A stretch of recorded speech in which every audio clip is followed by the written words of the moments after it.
Bom dia, eu sou Daniela Ojeda e em comemoração dos 7 anos da Web TV Magnífica Mundi, está começando o primeiro papo de redação do dia com a entrevistada, a professora de jornalismo da Universidade Federal de Goiás, Riva Cram. Bom dia, Riva.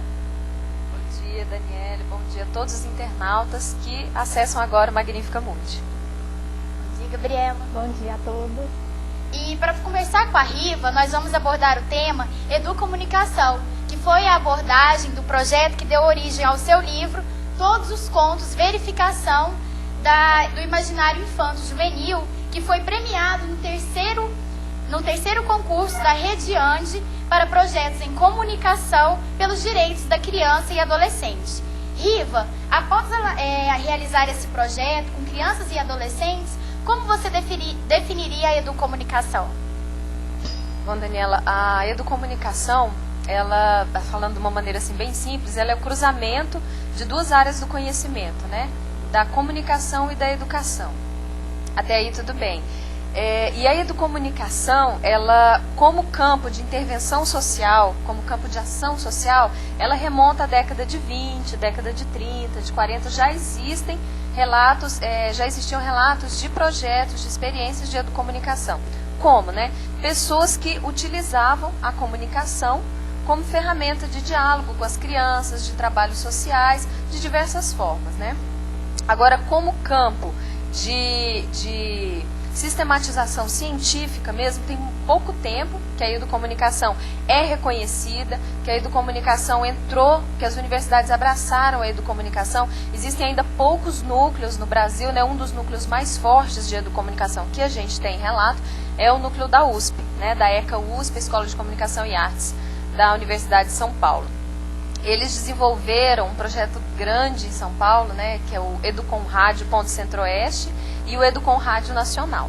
Então, o Educom, na verdade, ele abordou só rádio, né? Então, eles instalaram rádios em escolas do Centro-Oeste, em escolas de São Paulo. A Secretaria Municipal de Educação de São Paulo abraçou o projeto, todas as escolas receberam a Educom, né, a Rádio Educom, e aqui em Goiás 30 escolas receberam. Então, assim, a gente vê, a partir desse projeto, que a educomunicação, ela começa a se inserir nos espaços de aprendizado, nas universidades, nas escolas estaduais, escolas municipais.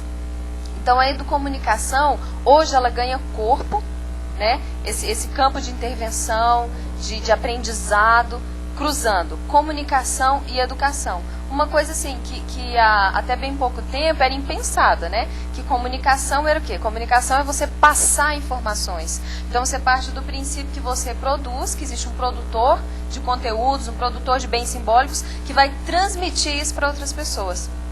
E a educomunicação, ela vem justamente desconstruir isso, né? E trazer a comunicação como um processo de aprendizado, como um processo de construção coletiva. Mas eu acho que o mais inovador ainda da educomunicação é fazer isso com crianças e adolescentes, né? Que a gente acha que criança não tem o que falar, que criança não tem conteúdo, que adolescente só fala besteira, né? Realmente, no universo deles, eles se divertem, eles riem, eles desconstroem a figura do adulto, o mundo do adulto. Só que quando você chama a criança e o adolescente a produzir conteúdo, não, vamos produzir conteúdo, mesmo que seja com humor, mesmo que seja com descontração, a criança e o adolescente, eles pensam muito bem o mundo deles. Né? A gente acha que não, por quê? Porque a gente não para ouvir criança, a gente não para ouvir adolescente. A gente não tem essa paciência, a gente não tem esse trato, esse tempo, essa disposição. E aí, eu acho que é o fantástico da educomunicação. É você sentar. Então, não existe um espaço hierárquico, né? Adulto, adolescente, adulto, criança. Então, você senta para construir. Você senta para participar. E aí, a criança e o adolescente, você se surpreende porque eles têm muito mais conteúdo do que a gente imagina. Por quê? Porque eles estão inseridos no mundo. É besteira a gente achar que a criança e o adolescente, eles passam pelo mundo. Não, eles estão no mundo. Eles fazem a leitura deles, eles fazem a construção deles. E aí quando você chama para construir conteúdos de comunicação, você passa a perceber como a criança e o adolescente vê o mundo. Como a criança e o adolescente se sente inserida no mundo. E aí que eu acho que é o grande tchan da educomunicação, é o diferencial. E como que foi desenvolvido o projeto que envolveu Todos os Contos? Bom, o Todos os Contos, ele nasceu de uma inquietação de alunos que vieram aqui da Facombe, de alunos que participaram da Magnífica, como vocês participaram. Nós saímos aqui da Faculdade de Comunicação com uma grande inquietação.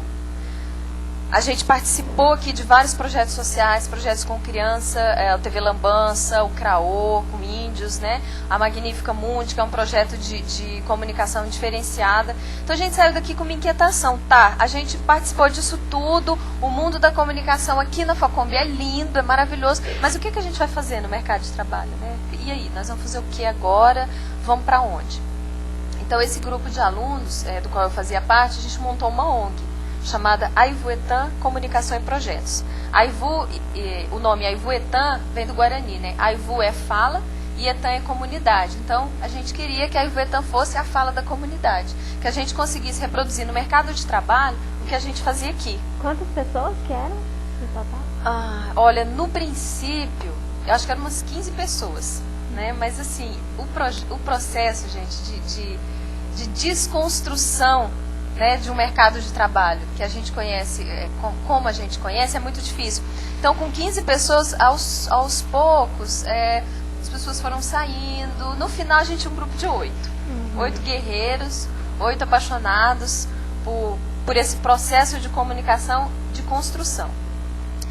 E aí a gente entrou em contato, ainda na época da faculdade, com a ANDI, que é a Agência de Notícias dos Direitos da Infância, que é uma ONG de Brasília, né? Ela tem a sede principal dela em Brasília, e é uma ONG que ela vem justamente para tentar mudar a maneira como os meios de comunicação tratam a infância e a adolescência. Ela nasceu com esse objetivo. A ANDI deve ter uns 10 anos, e a ANDI conseguiu, através de financiamento internacional, ela conseguiu montar a rede ANDI. O que eles fizeram? Eles começaram a identificar projetos de educomunicação nos estados e começaram a credenciar ONGs. Não, você, a ONG tal, você vai fazer parte da rede ANDI. Então eles começaram a compor uma rede. Hoje são 9 instituições que fazem parte da rede ANDI. Por exemplo, tem a Ciranda Comunicação, a Cipó, que é da Bahia, várias outras, a Oficina de Imagens, que é de Belo Horizonte, que são ONGs independentes, mas que compõem a rede ANDI. Então a rede ANDI, qual é o objetivo deles? É terem instituições capacitadas como rede ANDI em todo o país. Como que eles identificam quem pode ser rede ANDI e quem não pode fazer parte? Eles criaram o projeto, o prêmio Rede ANDI para projetos de comunicação com a infância e adolescência. Então as instituições participavam do edital, né, mandavam projetos e eles selecionavam, e aí um projeto por estado é selecionado, você recebe uma verba para você desenvolver um projeto. No final do projeto, eles avaliam se você entra na rede ANDI ou não. E aí a gente participou dessa seleção com um projeto que a gente chamou de Todos os Contos, né, porque a gente queria, com esse projeto, justamente isso, a gente queria todas as histórias, né, todas as histórias de crianças, de adolescentes. E aí a gente pensou no nome do projeto Todos os Contos, é uma experiência de educomunicação no Centro-Oeste, né, e verificação do imaginário infanto-juvenil. O que a gente queria com esse projeto? O objetivo principal era verificar se a comunicação ela pode ser ferramenta nessa verificação do imaginário infanto-juvenil. É possível você dialogar com crianças e com adolescentes através das oficinas de comunicação, através do conteúdo da internet, do vídeo, do rádio, do texto impresso. É possível estabelecer uma ponte de relação com a criança e com o adolescente, sendo a comunicação esse motivador? Na verdade, a gente já sabia, a gente já tinha resposta para isso, a gente já sabia que sim. A gente já vinha de experiências do TV Lambança, de experiências na cidade de Goiás, com o MST. Então a gente já sabia que podia, só que o que a gente queria? A gente queria sistematizar a experiência. A gente queria fazer as oficinas, registrar os conteúdos, pensar, escrever um livro, que é um desafio muito grande. Foi um filho, assim. Escrever esse livro foi um filho, foi parir um filho. Foi muito difícil. Mas, particularmente, eu achei um filho muito lindo. Porque vocês mostrarem dentro, é cheio de desenhinhos. Eu vou mostrar ele aqui. Isso aqui foi o nosso filho. A arte ficou linda. Ficou, nossa, muito boa. Muito bonita, foi do Herbert Calaça, que é um designer gráfico que, assim, contribuiu. Nossa, a gente não tem nem palavras, porque o trabalho dele foi muito bom e a gente não tinha dinheiro para remunerar, né? A gente tinha, assim, o dinheiro do projeto, pra vocês terem uma ideia, foram 6 meses de projeto, nós recebemos R$30 mil, de imposto, 40% fica. Aqui, assim, ó, cheio de desenho, ficou muito lindo. Ele é todo lindinho, assim, esse espaço, a concepção que a gente teve com esse espaço aqui do lado desenhado, é um espaço de anotação, de intervenção, né, do dono do livro, para a pessoa poder escrever. Então, assim, foi um projeto muito belo.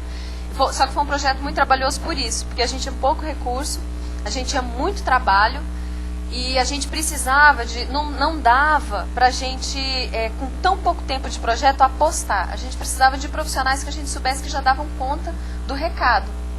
Então, a gente... nós chamamos amigos, pessoas assim, ó, a gente falou, a gente não tem dinheiro para remunerar todo mundo, a gente tem um recurso, a gente vai dividir, então assim, vamos construir o projeto. E o projeto foi maravilhoso. Assim, falando de forma bem resumida, nós escolhemos 2 unidades da periferia. Não, mentira. Primeiro a gente fez um diagnóstico de toda a rede de atendimento à infância e adolescência em Goiânia. O que a gente fez? A gente criou um questionário, a gente visitou, nós o dividimos por regiões de Goiânia, e foi muito cansativo porque a gente tinha que visitar todas as unidades que trabalhavam com criança e adolescente na cidade de Goiânia. Podia ser entidade filantrópica, entidade religiosa, então só que aí quando a gente começou a fazer as visitas, nós percebemos que a gente não ia dar conta de todas as unidades. Então a gente fragmentou. Nós visitamos uma média de 40 unidades, 30 unidades mais ou menos. Eu acho que foi mais ou menos isso. Nós visitamos menos unidades, mas aí a gente fez um questionário mais qualificado, né, uma entrevista, quantos adolescentes você atende, quantas crianças, que projetos são desenvolvidos. E aí, o grande diferencial que a gente percebeu nessa etapa de verificação, de visita, né, das unidades, é que quando a gente fazia a pergunta assim, como é que você mede o aprendizado da criança e do adolescente? Como é que você mede na sua unidade que essa criança está tendo um desenvolvimento? Quais são os instrumentos para você medir isso? A gente percebeu que a maioria das unidades não tinham isso. Eles não pensavam isso. Eles atendiam, eles recebiam, desenvolviam atividades, nossa, na maior das da boa vontade, só que as pessoas não eram qualificadas para pensar o processo educativo. Então, quando você pergunta assim, como é que você mede o resultado da sua oficina aqui na unidade? A gente mede o tempo todo. Aí a gente assim, não, mas como o tempo todo? A gente mede o tempo todo. E quais são os resultados? Os resultados são os mais belos possíveis. Não, mas quais são? Então, assim, a partir dessa fragilidade, a gente percebeu que as unidades carecem de pessoal especializado para atender essa criança e esse adolescente. Então, assim, foi uma constatação do que a gente já sabe, que a infância, né, e a adolescência, que a educação, tanto o processo formal quanto o processo comunitário, né, que é o ensino informal, que são as unidades que recebem a criança no outro horário, que elas não estão na sala de aula, tanto o ensino formal quanto o informal, eles fazem as coisas, não é de qualquer jeito, mas é sem preparo, sabe? É sem preparo. Então a gente sabe que a infância e a adolescência, ela está relegada ao que sobra. Ao que sobra de profissional, ao que sobra de recurso. Então, assim, não é um processo tão pensado. E aí, a partir disso, a partir desse diagnóstico, nós escolhemos 2 unidades de periferia, que foi o NUEC do Jardim Curitiba, e a unidade Beija-Flor, do bairro da Vitória, que é a região norte de Goiânia, que é uma região muito carente, é uma região em que o índice de violência contra crianças e adolescentes é muito alto, é uma região muito pobre, carente de instituições de ensino. A gente resolveu desenvolver o projeto lá, nessas 2 unidades. Então, nas 2 unidades, nós escolhemos grupos de 30 crianças, de 30 participantes, 15 crianças, 15 adolescentes em uma, 15 crianças e 15 adolescentes em outra. E aí desenvolvemos oficinas de rádio e de jornal impresso nas 2 entidades, né? Com criança, rádio com criança e adolescente, jornal com criança e adolescente. E aí saiu esse produto. Saíram 4 programas de rádio, 2 jornais impressos, um jornal impresso, que foi o JOCA, o Jornal da Criança e do Adolescente, e o livro.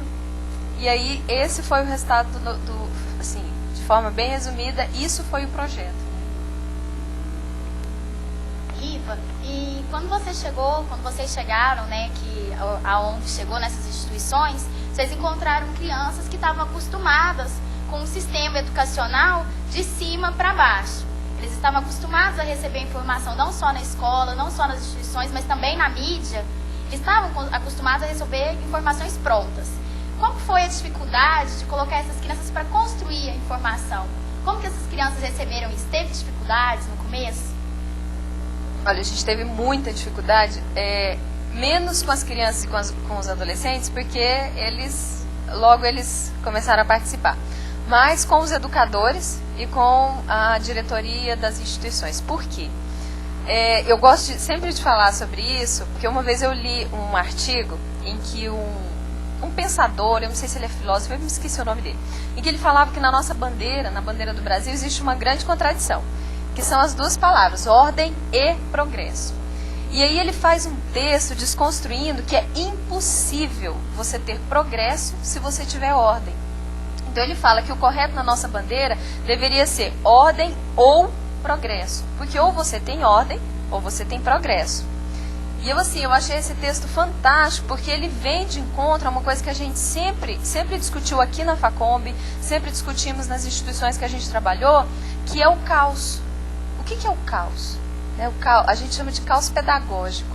Por exemplo, quando eu cheguei aqui, que vocês estavam correndo, uma pessoa de fora que senta aqui, pode pensar, nossa, mas que desorganização, não tem ninguém aqui para pôr ordem nesses meninos, porque esses meninos estão correndo, estão gritando, cadê a pilha, cadê o lapela? Então, na verdade, você olha isso com olhos de ordem, né? Então, só existe processo de educação, só existe aprendizado se existe ordem. Isso é mentira. Isso é mentira, não existe aprendizado aí, existe transmissão de conhecimento. Por quê? Porque eu vou me colocar no patamar de que eu sei e que eu tenho que ensinar para vocês. Não que isso seja desmerecedor de respeito. Não, as pessoas que têm know-how, elas têm algo a passar pra gente. Só que o problema é a maneira como isso é passado, é o processo, né? Então, esse espaço aqui, por exemplo, existe um caos pedagógico que eu acho maravilhoso. Por quê? Porque cada um aqui, se a gente parar e entrevistar cada um de vocês, vocês vão enumerar, eu tenho certeza, pontos positivos e pontos negativos do trabalho. Por quê? Porque vocês estão vivendo isso daqui. Porque vocês são parte do processo. Isso aqui não é a última maravilha do mundo, não. Isso aqui tem defeitos, tem contradições, mas são coisas que vocês estão pensando. São coisas que vocês estão construindo, vocês são parte do processo. Não tem nenhum professor aqui ensinando vocês isso e botando vocês aqui na bancada só para entrevistar, não. Vocês estão pensando no processo. Vocês estão pensando grade de programação, produção, técnica, conteúdo, pesquisa. Então, tudo isso está junto. Isso é o caos pedagógico, é o que a gente chama de caos pedagógico. E aí o problema dos educadores, dos diretores de instituição, é que na instituição não existe um espaço para esse caos. As pessoas, os adultos, gente, nós carecemos de ordem. Nós carecemos de pensar que a gente tem o controle da situação. Então, como assim você vai deixar uma sala no caos? Então, quando a gente chegou nas unidades, foi extremamente difícil. Por quê? Porque a gente tem uma metodologia diferente com as crianças e com os adolescentes, né? Uma metodologia, primeiro, de cativar, uma metodologia de estabelecer pontes, porque se eu não for referência para a minha criança, conquistar a confiança, se eu não for referência para a minha criança e para o meu adolescente, ele não vai dialogar comigo. Ele não vai, por mais que eu mande ele calar a boca, que eu peça a ele para sentar, que eu use qualquer instrumento de coerção que eu tenho, ou nota, ou você vai ganhar falta, você não vai ganhar o pontinho para receber o salário do PET, porque lá são instituições atendidas pelo PET, né, que é o Programa de Erradicação do Trabalho Infantil, e eles recebem uma bolsa. Então, nada do que eu utilizar vai funcionar. Vai funcionar, por quê? Porque as crianças, elas de uma forma ou de outra, elas não se encaixam nesse caos, elas não, nessa ordem, né? As crianças, elas precisam desse momento de caos educativo, de caos pedagógico, de construir, de se sentir parte, de errar, gente. As pessoas, eu acho incrível que no processo educativo as pessoas não têm o direito de errar. E tem que ter. Quantas vezes vocês erram aqui, e o quanto isso é pedagógico, o quanto isso é construtivo, enobrece, faz de você um profissional mais qualificado. As pessoas têm que ter o direito de errar nesse processo pedagógico, isso é fato. Então, quando a gente chegou nas instituições, a gente teve problema com isso. Por quê? Porque as nossas aulas eram uma zona. Era uma zona, era essa palavra que os educadores usavam. E aí eles não aceitavam, e aí a gente pedia para os educadores, não, ajuda a gente na oficina, por quê? Porque vocês ficam na sala com a gente, vocês vão entender o nosso método, e aí a gente vai dialogar.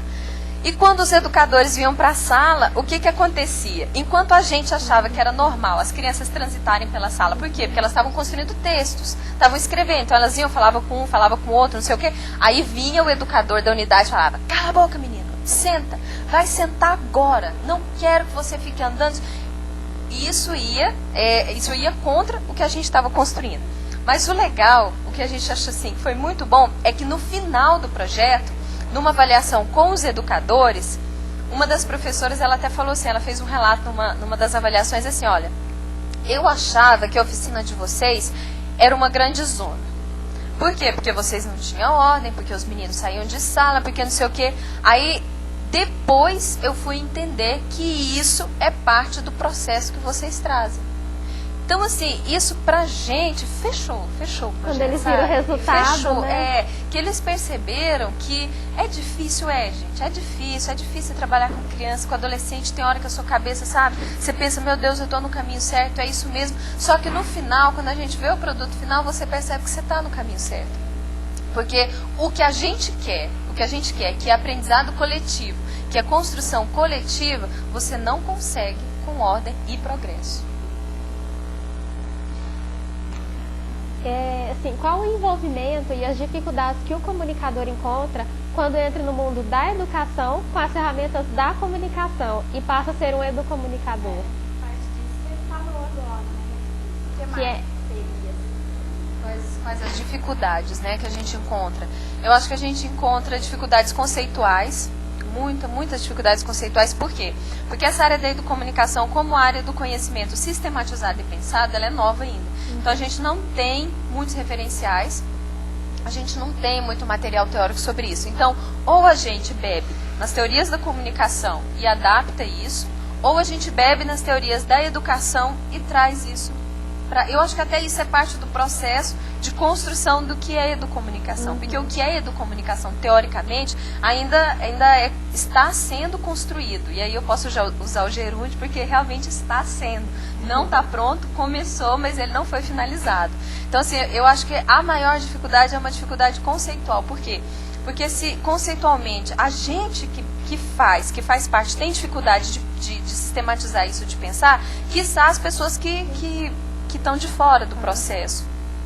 Por isso essa dificuldade das pessoas de entenderem, né, o que é educomunicação, de entenderem esse caos que faz parte do nosso processo. Parece que não é um termo ainda que está já assim na sociedade, digamos assim, de um todo. Ou você acha que já é? O termo educomunicação, você acha que já está bem espalhado ou muita gente ainda não conhece? Não, muita gente não conhece. Tanto é que quando a gente foi para as unidades ou quando a gente visitava as unidades para fazer as entrevistas, ainda na primeira parte do projeto, que a gente falava de educomunicação, as pessoas, quê? Hã? Que é? Aí a gente, educomunicação, meu cruzamento. Tem gente que acha que isso é caô, tem gente que acha que isso é balela. Pensadores, olha, tem pensadores da área da educação que detestam isso, que acham que isso não é papel do comunicador, que acham que isso não é papel da comunicação, sabe, como campo do conhecimento, que não é nosso papel isso. Nosso papel é produzir informação, é pensar informação. Não é o papel da comunicação interferir. Tanto é que existe uma briga, gente, existe uma briga muito grande. Por exemplo, lá na USP, existe um núcleo de comunicação e educação. Comunicação está na frente. Nas secretarias de educação, na faculdade de educação, existem os núcleos de educação e comunicação. Educação está na frente. E a gente, assim, a gente participou de muitas reuniões, de muitos núcleos, de muitos grupos, e não adianta, existe uma rixa. Educador acha que a sala de aula, que a escola não é papel do comunicador, não é pra gente estar ali. Por quê? Porque a gente vem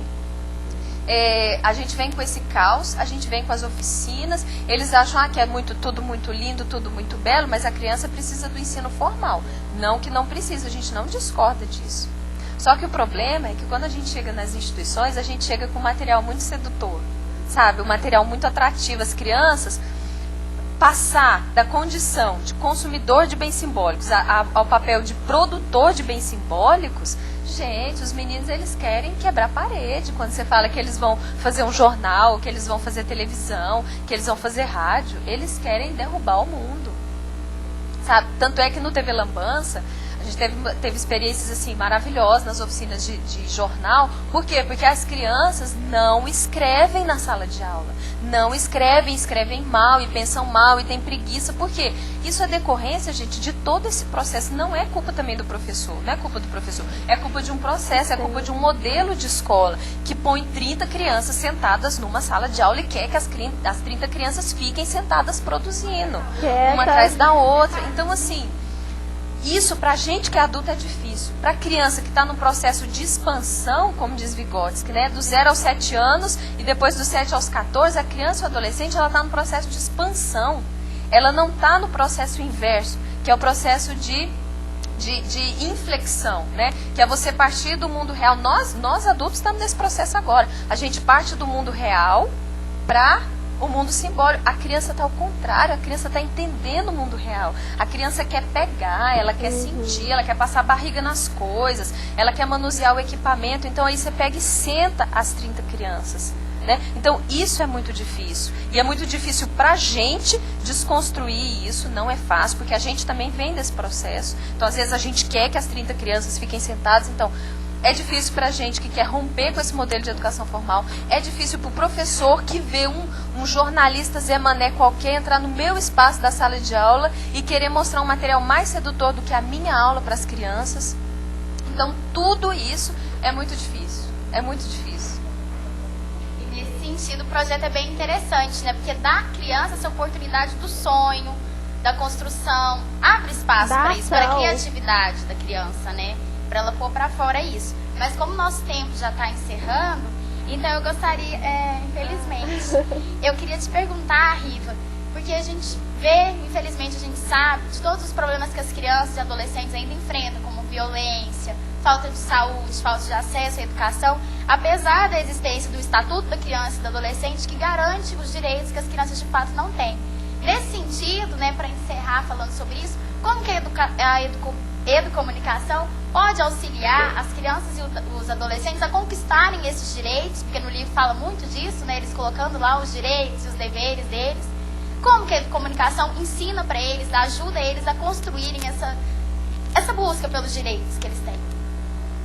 Bom, Daniela, eu acho que essa construção, essa mudança de mentalidade, na verdade, ela é um processo, né? Ela é muito lenta, ela é muito dolorida. Porque, assim, o fato, o que a gente tem de concreto? É que nós temos uma lei que é fantástica, que é maravilhosa.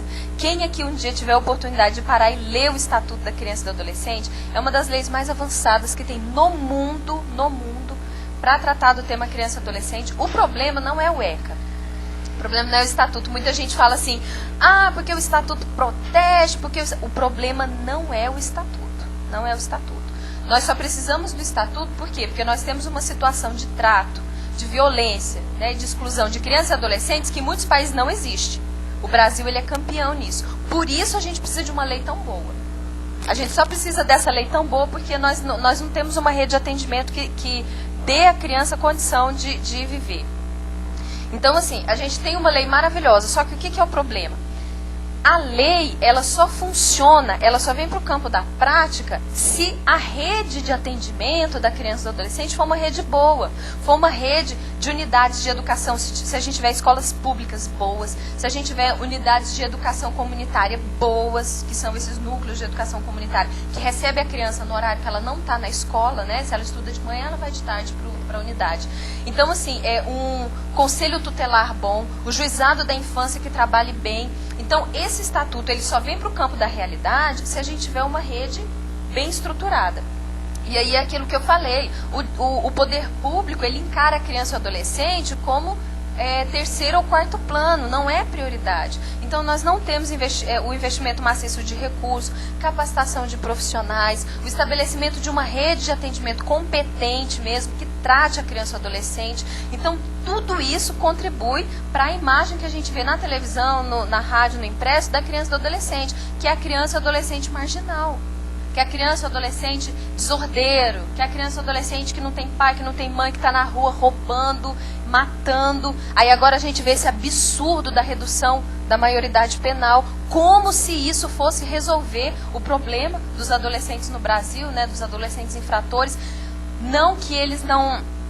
O estatuto preconiza isso, que o adolescente infrator, ele tenha unidades onde ele possa se recuperar. Por quê, gente? Porque é um adolescente. Por mais ruim que seja, ele ainda é um adolescente, ele ainda está no início da vida. Então ele tem que pagar pelo que ele fez nas unidades de internação, só que tem que ser uma internação diferenciada, porque você ainda tem que apostar no processo educativo para ver se você recupera. Talvez recupere, talvez não. Ninguém está falando que a gente recupera todo mundo. Só que você tem que ter uma rede que garanta que um adolescente tem uma segunda chance. Por quê? Porque é um adolescente, pelo amor de Deus, não é um adulto. Não é um adulto que pensa que se cometer um homicídio tem que ficar na cadeia mesmo, tem que ser preso, tudo bem, isso aí a gente entende. Só que o adolescente não. Então você tem uma trajetória de exclusão no Brasil da criança e do adolescente. Você tem uma lei maravilhosa, mas você não tem uma rede que atende. Você tem um meio de comunicação que culpa quem está lá na ponta do processo, que é a criança e o adolescente, que não está no início do processo, que não é responsabilidade deles pensar políticas públicas. Mas aí os meios de comunicação fazem o quê? Culpam a criança e o adolescente por isso. Então eu acho que a educomunicação, ela vem romper com essa concepção. Ela vem romper com essa concepção na medida em que ela dá para a criança e para o adolescente elementos, não é para ser boa não, mas elementos para pensar o mundo, para intervir no mundo, sabe? Para discutir, como nas oficinas que a gente fez de direitos e deveres, sabe? As crianças sabem que têm deveres, mas elas sabem que têm direitos também. Então eu acho que a gente precisa fortalecer isso, fortalecer essa concepção de cidadão, de estar no mundo, de atuar no mundo, de intervir. E aí é o grande diferencial da comunicação, é mostrar que a criança pode fazer isso e desconstruir os meios de comunicação. Que a gente acha que a gente endeusa muito, né? Quando a gente vai para as oficinas, a gente vê, nossa, eu vou fazer televisão. Não, mas eu não posso fazer isso. Claro que pode, pode. Os meios de comunicação, eles só mostram um ponto de vista das coisas, né? Eles mostram o mundo de uma maneira, mas você pode mostrar de outro. Você pode construir de outra forma. E aí eu acho que é essa ponte de construção que a educomunicação vem oferecer. Obrigada, Riva, né? A gente agradece por esse esclarecimento sobre o que é a educomunicação e espera, né, que isso assim se espalhe, né, o mais rápido possível, mesmo a gente sabendo que o processo demora. E agradecemos, né, pela participação. E eu recebi aqui um bilhetinho do Arthur pedindo para você deixar um recado para Magnífica para ficar nos nossos arquivos. Aí a gente fecha com isso. Pode ser? Pode ser, sim. Eu que agradeço, gente, a oportunidade de estar aqui, de falar de educomunicação. Para mim é muito prazeroso, é muito gostoso. Eu falo demais. Eu tinha anotado umas outras coisas para falar, mas tudo bem, acabou o nosso tempo. E eu queria deixar um recado para todos que fazem parte da Magnífica, de que nada no mundo está pronto, nada no mundo está acabado. Então, isso daqui, dentro do espaço de formação do jornalista, dentro do espaço de formação do comunicador, essa experiência é uma experiência muito rica. Por quê? Porque dá a vocês a ideia de participar de um processo, dá a vocês a ideia do processo, que tem várias etapas, e dá a vocês a oportunidade de compreender que nós somos parte do todo, nós somos parte, né? Então aqui vocês estão construindo. Eu sei que é difícil, eu sei que é cansativo, que é desgastante, meu Deus do céu, como é desgastante. Mas é muito prazeroso a gente perceber que existem outras formas de construção do conhecimento. Não só a transmissão linear do educador para o aluno, do professor para o aluno, mas a possibilidade de construir com. Porque vocês fazem aqui hoje o que muitos professores não conseguem fazer, que é pensar esse todo, que é gerenciar esse caos, que é produzir conteúdos, que é compreender essa parte técnica, essa parte conceitual, é gerenciar isso tudo. Então, assim, isso é muito maravilhoso, isso é muito gratificante, vocês estão de parabéns, e a Magnífica é isso, ela é um espaço em construção. Equivoca-se quem critica a Magnífica porque lá é bagunça. Não, aqui não é bagunça, aqui é um caos pedagógico. E para quem não compreende o caos pedagógico, a gente só sente muito, a gente sente muito mesmo. Porque isso aqui é um espaço de construção. Parabéns. Obrigada.